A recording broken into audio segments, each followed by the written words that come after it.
제가 치과 의사다 보니까 첫 방송으로 가장 중요한 치아 얘기를 하고 싶었습니다. 특히 송곳니 위치가 안 좋거나 어금니가 부실하신 분들은 꼭 보셔야 됩니다.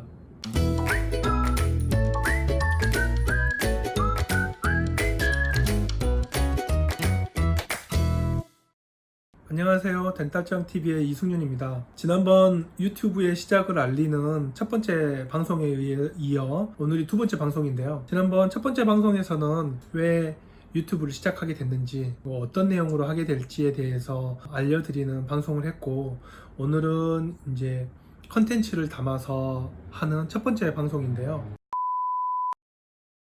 제가 치과 의사다 보니까 치아 얘기를 제일 먼저 해보려고 해요. 고민을 많이 했는데 이야기를 시작하기 전에 하나 물어볼게요. 정말로 양치질을 잘하고 관리를 잘하면 치아에 문제가 생기지 않을까요? 어떻게 생각하세요?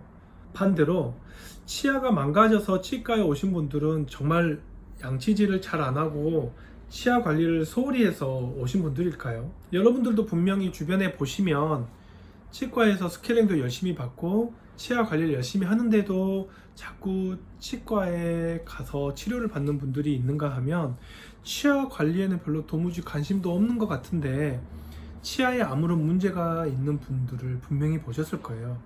과연 그 이유는 뭘까요? 오늘은 그것에 관해서 얘기를 해보려고 합니다.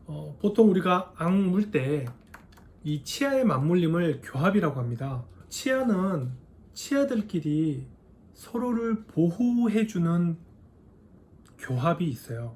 그러니까 우리가 사람들마다 맞물림이 다 다르잖아요. 치아 비율도 다르기 때문에 맞물림이 다 다른데 이 맞물림 중에 치아가 치아를 서로 보호를 해주는 맞물림이 있어요. 전문 용어를 써서 죄송한데 이거를 상호 보호 교합이라고 하거든요. 크게 두 가지인데요. 앞니는 어금니가 갈리지 않도록 막아주고요. 어금니는 앞니에 과도한 충격이 가해지지 않도록 충격을 받쳐주는 역할을 합니다. 이 말이 뭔지 설명을 드릴 텐데요. 첫 번째는 어금니가 앞니에 과도한 충격을 받지 않도록 보호해 준다는 말입니다. 우리가 보통 음식물을 앙 물 때 실제로 건강한 평범한 사람들의 치아는 28개 치아가 모두 닿습니다. 닿는데 실제로는 어금니가 미세하게 살짝 먼저 닿아요. 먼저 닿아서 이 충격을 어금니가 먼저 받쳐주는데요. 이 충격이 여러분들이 생각하는 것보다 엄청나게 힘이 셉니다. 여기 제가 나무젓가락을 준비했는데요. 어금니로 이 나무젓가락을 물면 아작날 정도로 이 근육의 힘이 셉니다. 구글에서 검색해보면 나오는데요. 우리 몸에서 가장 힘센 근육 중에 하나예요.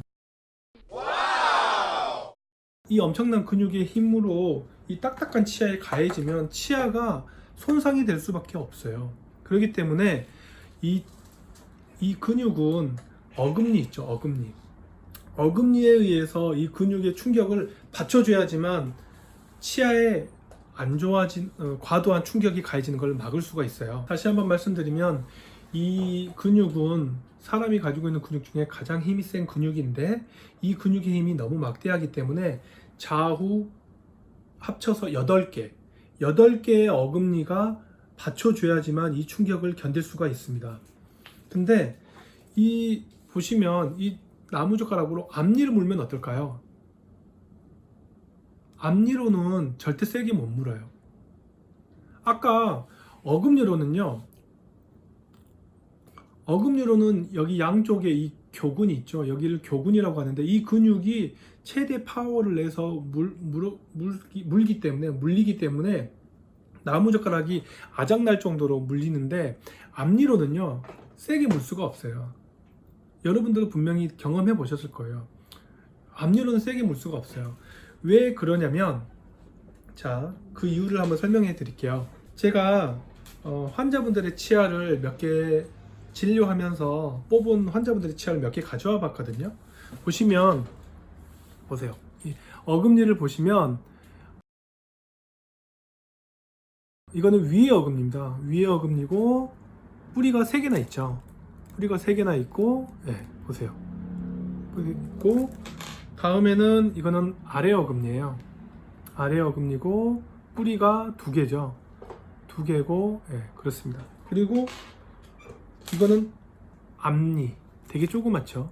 되게 조그맣고 치아 뼈에 박히는 부위는 이 부분밖에 안 돼요. 되게 얇죠. 이 근육이 꽉 물 때 아까 나무젓가락을 이 어금니로 물었는데요. 이 위에 어금니와 아래 어금니를 악 물어도 보시면 뿌리에 박혀있는 뼈에 박혀있는 부분은 이 위에 뿌리는 3개, 아래 뿌리는 2개, 이 표면적이 넓잖아요. 표면적이 넓기 때문에 꽉 물어도 이 저작 충격이 뿌리의 넓은 면적에 의해서 분산이 되기 때문에 세게 씹을 수가 있어요. 그런데 앞니는 세게 씹으면 이 좁은 표면적 때문에 통증이 발생하게 됩니다. 그래서 앞니는 이 근육한테 명령을 해요. 야, 넌 너무 세게 물고 있어. 나 아파. 그만 물어. 하고 반사작용이 일어나요. 이 근육의 힘이 함부로 작동하지 않도록 조절해 주는 게 바로 앞니입니다. 그런데요, 이 앞니 역할이 하나 더 있어요. 여기 치아 모형을 보면서 좀 설명을 좀 해드릴 건데요. 우리가 밥을 먹을 때 실제로 여러분들이 캐스터네츠 부딪히듯이 이렇게 밥을 먹지는 않습니다. 밥을 먹을 때는 어떻게 먹냐면요, 이렇게 먹습니다. 이렇게 갈면서 먹게 되죠. 이렇게 갈면서 먹는 게 실제로는 저작 효율이 높대요. 우리가 예를 들어서 절구통에 절구를 찌울 때도 절구의 정 가운데를 찢지만은 않아요. 주변을 이렇게 찌우면서 비껴 갈아야지만 음식물이 잘 으깨지거든요. 이렇게 비틀면서 무시는데 자세히 보면 이렇게 벌려서 음식물을 씹고 닫을 때요, 자세히 보면 보세요. 예, 보시면 송곳니만 닫고 다른 치아가 다 떠 있습니다. 예, 그래서 악 물 때 위의 송곳니의 이 안쪽 면과 아래 송곳니의 이 바깥쪽 면이 가이드가 돼서 악 무는 거죠. 그리고 송곳니는 제가 앞니죠. 송곳니도 앞니에 속하는데 앞니이기 때문에 교근이 작동을 하지 않아요. 만약에 치아 배열이 안 좋아서 송곳니가 덧니이신 분들 분명히 있잖아요. 이렇게 안 좋아서 좌우로 지글지글 갈 때, 어금니가 갈리는 분들이 있으실 거예요. 어금니가 갈릴 때 특히 이 교근이 작동을 하기 시작하면 엄청나게 안 좋은 충격에 의해서 치아가 갈리기 시작하고, 그러면서 충치나 잇몸 질환이 생기기가 쉬운 환경이 발생을 합니다. 다음 시간에는 정말로 충치가 자주 생기는 어느 한 여대생과 잇몸이 금방 무너졌다고 하는 40대 아저씨의 사진을 보여드리면서 왜 이렇게 상호 보호 교합이 파괴되면 얼마나 빨리 충치가 자주 생기고 잇몸 질환이 잘 생기는지 그 사진으로 보여드리도록 하겠습니다. 구독, 좋아요 부탁드리고요. 다음 편에 뵙겠습니다. 안녕.